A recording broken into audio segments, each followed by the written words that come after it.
Assalamualaikum warahmatullahi wabarakatuh. Perkenalkan, nama saya Tikmeyanti dengan NIM A3202000152. Saya di sini akan menjelaskan tentang musyawarah. Musyawarah sendiri berasal dari kata syawarah yang berasal dari bahasa Arab, yaitu berunding, urun remuk, mengatakan atau mengajukan sesuatu. Musyawarah adalah upaya keputusan atau upaya pengambilan keputusan bersama berdasarkan asas kekeluargaan. Musyawarah ini sendiri bermaksud mencapai keputusan atas penyelesaian masalah dalam menghadapi masalah. Seperti di suatu desa akan mengadakan lomba 17 Agustus dan mereka mengadakan rapat atau musyawarah berunding untuk lomba apa saja yang akan digunakan, lomba apa saja yang akan kita lakukan saat 17 Agustusan dan biayanya berapa. Karena dengan musyawarah kita bisa mencapai mufakat atau persetujuan bersama.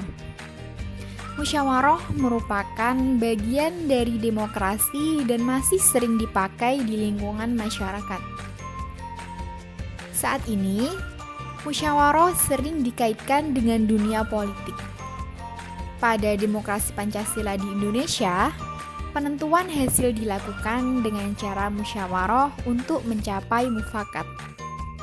Dan apabila belum terputuskan, maka biasanya akan dilakukan voting atau pemungutan suara. Musyawarah sendiri akan dilakukan ketika kita dalam suatu permasalahan yang terjadi, sehingga kita harus mengambil suatu keputusan dan mencari jalan keluar dari suatu permasalahan yang terjadi. Nah, dalam kehidupan sehari-hari sendiri, kita sering melakukan musyawarah. Sebagai contoh kecilnya, saat kita ingin pergi makan bersama teman-teman kita akan merasa bingung kita akan makan apa dan kita akan makan di mana.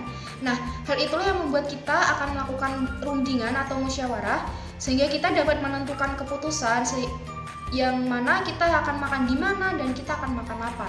Nah, di Indonesia sendiri, di negara kita yang berdemokrasi Pancasila, musyawarah harus dilakukan dalam suatu pengambilan keputusan dalam hal sosial, politik, ekonomi, ataupun dalam kehidupan sehari-hari.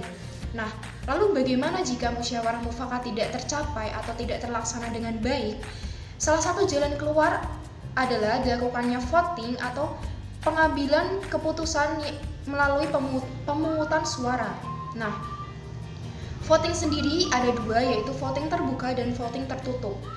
Voting terbuka sendiri adalah voting yang dilakukan secara terbuka dan diketahui oleh banyak orang. Sedangkan untuk voting tertutup adalah voting pemungutan suara yang dilakukan secara tertutup dan tidak ada orang yang mengetahui hasil keputusan tersebut. Atau saat kita ingin mengambil atau kita ingin mengutarakan suara kita, orang lain tidak akan mengetahui apa yang akan kita pilih atau pendapat kita seperti apa. Setiap majelis atau perjamuan besar pasti ada persoalan bersama yang akan dibahas dan nantinya akan menjadi sebuah ketetapan bersama. Persoalan bersama itu antara lain membahas program kerja, juga pemilihan pengurus baru. Agar tertib, dibuatlah aturan main atau sering kita sebut dengan tata tertib. Biasanya, tata tertib berisi tentang tata cara dan persyaratan teknis. Semua diputuskan secara terbuka di forum rapat. Itulah kebijaksanaan permusyawaratan yang kita kenal dengan sistem demokrasi. Cara berikutnya adalah voting, yaitu pemungutan suara. Langkah itu ditempuh jika musyawarah mufakat tidak tercapai. Konteksnya, semua pihak harus menghormati keputusan yang ditempuh secara voting, apapun itu hasilnya, dan berapapun selisih suaranya. Yang terakhir adalah jalur aklamasi. Biasanya ditempuh jika sudah diketahui sikap mayoritas peserta. Aklamasi biasanya ditempuh dengan cara tunjuk jari.